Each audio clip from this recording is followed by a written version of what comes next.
So the entrepreneur journey is a lot more predictable than you might think. Having worked with thousands of entrepreneurs now from all around the world, and our clients range from solopreneurs, consultants and freelancers, all the way to 6- and 7-figure small business owners, all the way up to our speakers and mentors who have built multi-million-dollar and even billion-dollar companies. It's clear that there are 6 predictable stages in an entrepreneur's journey. Each stage has its own set of unique struggles and challenges, and people often get caught in those struggle zones because they're not clear on exactly what they need to focus on to get to the next stage. And so they tend to create a lot of inefficiencies which keep them stuck. The more context you have of where you are in the journey, the faster you can get to where you want to be, which is what this conversation is about. So the first phase is startup. It's pretty self-explanatory. There's an idea, but there's not a lot of money. There's no structure. There's no team. There's a lot of excitement and enthusiasm, but there's no results on the board yet. The next phase is the struggle zone. Now, 70% of businesses are in this space here. There's a lot of competition, which makes it hard work. And often the business owner has been built around the founder's unique skill set. So while they may have mastered their craft and be great at what they do, technically the founder is the product. It's very close to a self-employed model where the owner is spending far more time working in the business rather than on the business. And you'll see businesses in this struggle zone have less than 3 employees. They're typically generating less than about $100,000 in revenue per person in the company. Things that tend to keep people stuck in the struggle are often a lack of clarity as to their unique value and how to communicate it effectively. They lack the industry credibility, so they're often in the wrong business model and charging by the hour, or the business is too reliant on their personal time. And they lack differentiation or any industry visibility, and so they're operating in relative isolation, often on the fringes of their industry, which spells massive inefficiency all the way down the line. It's business by brute force. There's not enough money to fund wages, operations, profit, growth, and the founder's lifestyle, which means there's not enough time. So the founder's doing the high value and the low value activities because they just can't yet afford more team or more systems. It's very much the one-man band syndrome, which tends to lead to stress, burnout, boredom, because if the founder stops, the whole business stops. The next phase is a lifestyle business. Now, typically around 20% of entrepreneurs make it through the struggle zone are here. What it means is that they don't have to work the long hours anymore. They've built a team of between 3 and 12. They're all very dynamic, and they're generating about $200,000 revenue per person on the team.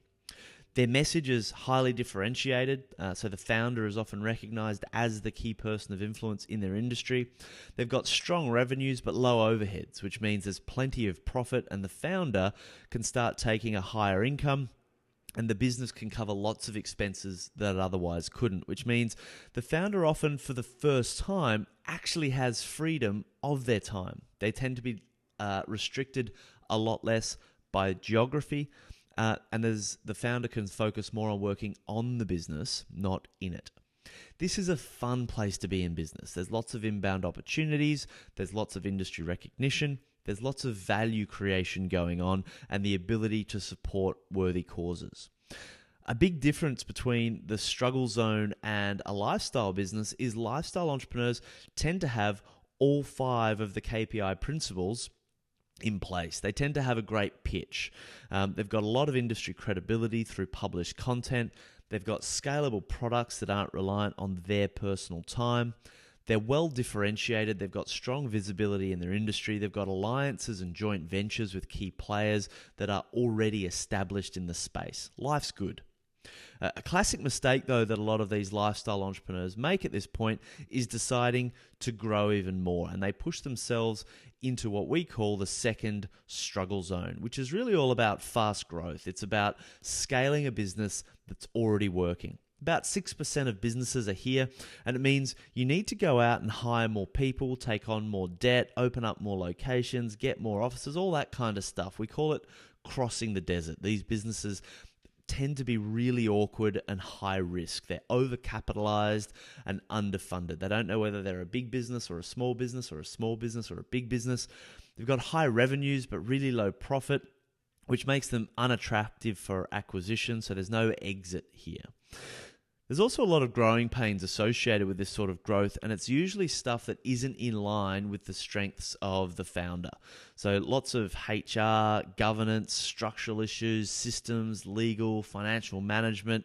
It's full metal jacket sort of territory. All of this on top of having to drive enough new business to double and then double again. So it really requires the founder's total focus.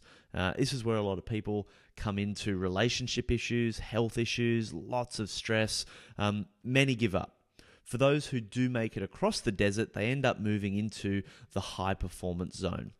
The high performance zone or even up to an IPO, so a much smaller percentage of businesses are here. Typically, they've got teams of between 50 and 150 people. The business is highly profitable. Multiple products across multiple markets and territories. Lots of exit potential up here. Everybody wants to buy you if you're in the performance zone. The founder's highly strategic. They're playing the role of the visionary leader.